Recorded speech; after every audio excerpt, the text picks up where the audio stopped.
Hello folks, welcome to this video lecture dealing with Mozart's Eine, Kleine Nachtmusik.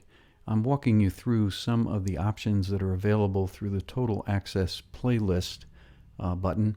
If you can go to the playlist, of course, to find the audio selections for pieces you want to listen to accompany your reading and also to prepare for listening quizzes. This playlist also provides other opportunities, including this Listen For tutorial, set of tutorials to go along with this piece.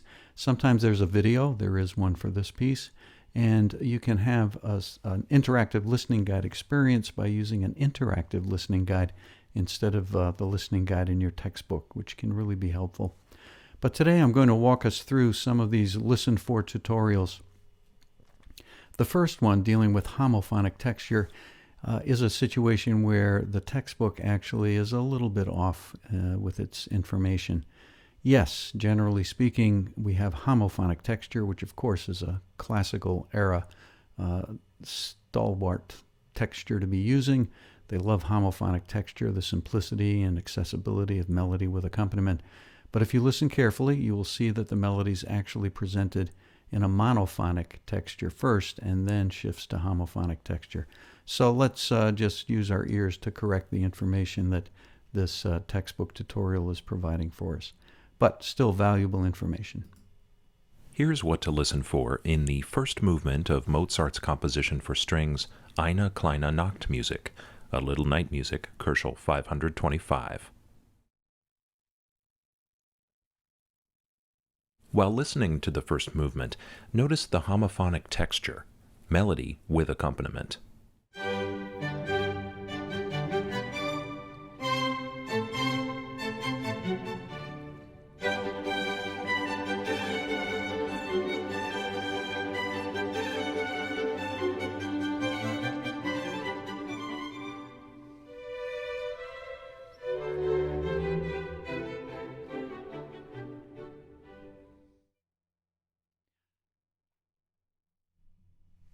So certainly the majority of what we're hearing is homophonic texture.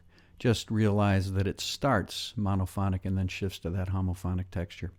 I'm going to skip down to the sudden dynamic changes just to use this as an opportunity to pay attention to a little bit of what happens in this piece when it comes to dynamics.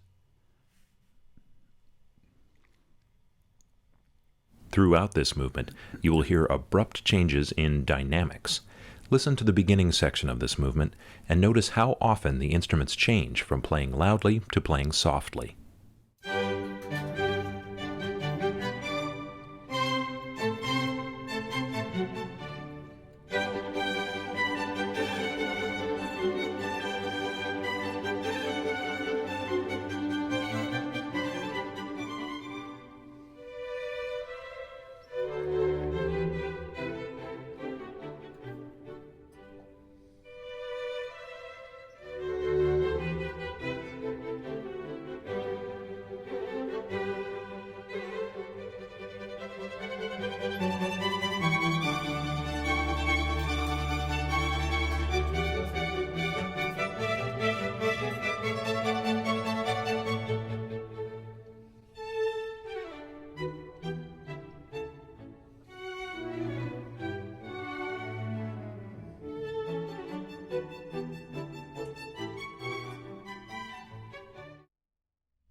So a little bit of what's going on with some dynamic changes happening in this piece by Mozart. You notice the other Listen For tutorials, aside from the watch performance, deal with Sonata Allegro and two contrasting themes. Those are really a bit related. Sonata Allegro is the form of the classical era that was really the most popular form to use. And Sonata Allegro form has different sections to it. It gets a little complicated, I know, and so I wanted to take a little time with the Sonata Allegro form. It gets a little complicated to keep everything straight because we're dealing with a time now where we have multiple movements. So this particular piece actually has a few movements to it. We're looking and listening to the first movement, but also each movement will have a form or a structure that has multiple sections to it. So it gets a little complicated trying to keep track of all of that.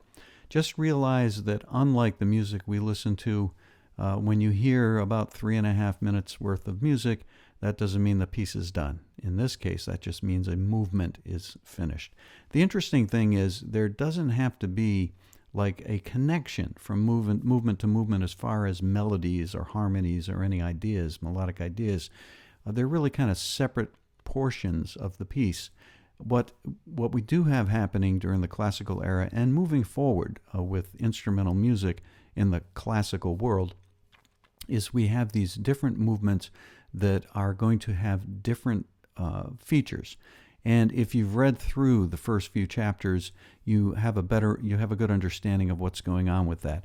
First movement is always going to be a pretty quick tempo.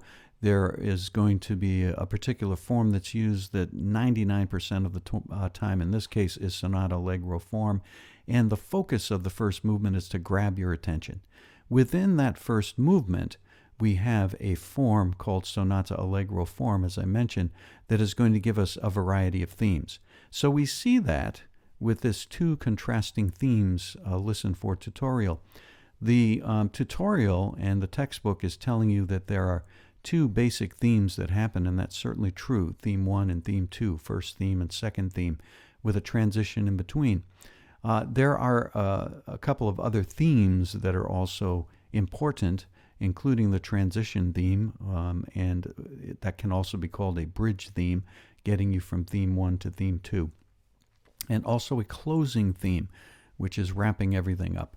So the first section of this Sonata Allegro form is going to deal with presenting themes.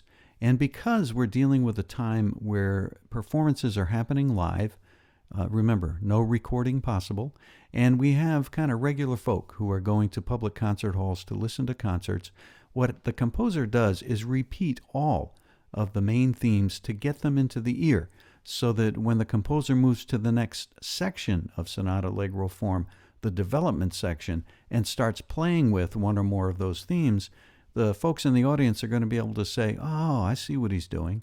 And then, wrapping everything up, the composer will come back to just the basic themes and present those themes in what's called the recapitulation. So let's see what the textbook is offering us with this Listen For tutorial dealing with two contrasting themes.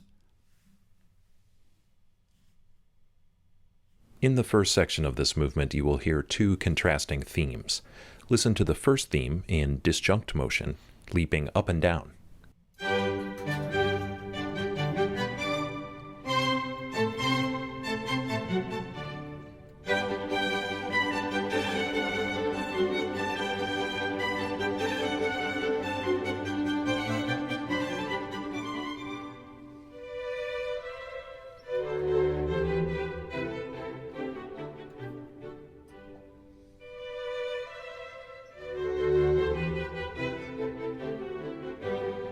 And listen to the second theme, which begins in descending motion, moving mostly stepwise.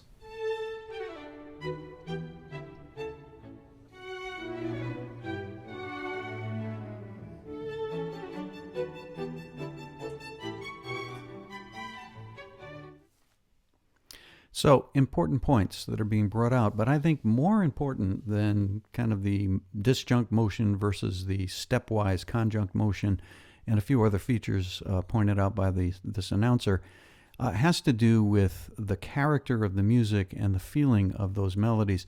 That first melody was very energetic, in addition to being disjunct. Second melody, more lyrical, more relaxed. Those are the distinctions between the first theme and the second theme in Sonata Allegro form that are going to be musically important. And that transition theme that we see it referred to it that way in the interactive listening guide that you see up there is the bridge theme. This is important. The bridge theme is a bridge between the first and second theme. It's bridging them not only in kind of shifting from that energetic feeling to a more relaxed feeling, but also with what's going on with the key of the tonal center of the themes. I know it doesn't matter so much to you, but in the classical era, they were really focused on what was going on with tonality. So you notice this piece is called the Eine, Kleine Nachtmusik, a little night music. It's in a particular key, and the key is given in the title, And that is where we start the entire piece, and that's where we finish the entire piece. That's where we start the first movement in that tonic key, that tonal center that is home. We do a shift with the bridge theme that gets us from that key to a key that's related, not too far away. In fact, it's so close that you're probably not going to notice that the key changes, but it does. And the bridge theme gets us from the first key to the next key that we're going to be using for that second theme. The closing theme, and sometimes called a closing section because there can be a few little themes going on, is going to be in that same related key, and then we go back and hear the whole thing again, the whole section that is the first section. So if you've done some reading, Sonata Allegro form, I've been talking about sections. They actually have names. The exposition, which is what we're dealing with here, the development, which I mentioned already, and then the recapitulation or recap is that closing section that I had talked about earlier, where the composer's just going to present those main melodies yet again. So the Sonata Allegro form of this Listen For tutorial presents some good information. I'm going to let you know when there's some stuff that's being presented that I think is just a little confusing and you don't have to pay attention to. But let's take a look and take a listen to what they have to say concerning Sonata Allegro form, this very important form for the classical era. This movement is in Sonata Allegro form, a form in 3 sections: the exposition, the development, and the recapitulation. Listen to the exposition, the section in which you hear both themes played for the first time. The first theme is stated in the home key, and the second theme is played in a contrasting key.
So before we continue with the tutorial, realize that they're not going to do the repeat that always happens with the opening section, the exposition. We're just going to move into listening to what's going on in the development section. Now listen to the development, the section where you hear the themes developed. The first theme stated once, and the closing theme repeated many times, each time beginning on a different pitch.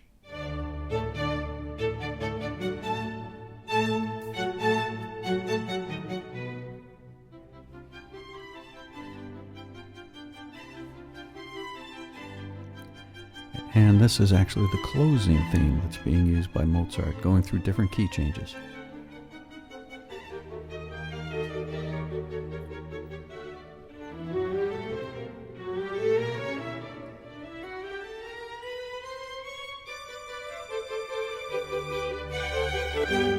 You will then hear the third section, the recapitulation, which is similar to the exposition. The first and second themes are heard again, in that order, but this time they are played in the home key. Notice how the... And this is where it gets a little too complicated for my taste. Everything he's going to be discussing here, you don't have to worry about. But do realize that there is technically a difference in what happens in the recap or the recapitulation, because we're finishing up and wrapping up with this recap, there's no need to be changing key, moving away from the tonic of G major. We're going to stay in G major for the entire thing, and that's one of the big differences between the exposition and the recap. Let me see if I can move this along a little further. Maybe not. Okay. And in the home key in the exposition, in the exposition, the recapitulation. So remember to listen for sudden dynamics. Sorry, I guess that was it. All right. So the recap is going to give us those same themes. We're just going to be staying in the tonic key. And we can take a listen to it on our own using the interactive listening guide in order to kind of check where we would like to hear things. Interactive listening guide is interactive. So while you're listening, you can click on a section, hear what's going on there. You can move to a different section and click there and hear what's going on there. So you can do a little bouncing around to kind of do a little checking from one side to the other, this theme to that theme. Great opportunity to kind of reinforce your understanding of what's going on with the piece. We have this watch performance button, which actually gets us to the video of a presentation for this particular piece. And so you can also watch the video presentation. This video is presenting the piece as it was originally written. You can see what the medium is. That means it's kind of the tone color. 2 violins, viola, cello, double bass. So that means a string quartet with the addition of a double bass. Most times the piece is played by a small string orchestra. But the original instrumentation is what you hear in this particular video. In fact, the video happens in a period building, so it's actually a home where we would have a performance happening during this time. That's something that was typical during the classical era. So here is some of what you can do on your own as you explore the pieces that are found in the playlist section. Those pieces that have a listening guide in the textbook will have these tutorials to guide you through an understanding of what's going on with the piece. So I encourage you to take advantage of those and come back to this one if needed to reinforce what's going on with Sonata Allegro form, and certainly try to apply what you've learned here to pieces that we're going to be listening to and learning about as we move forward.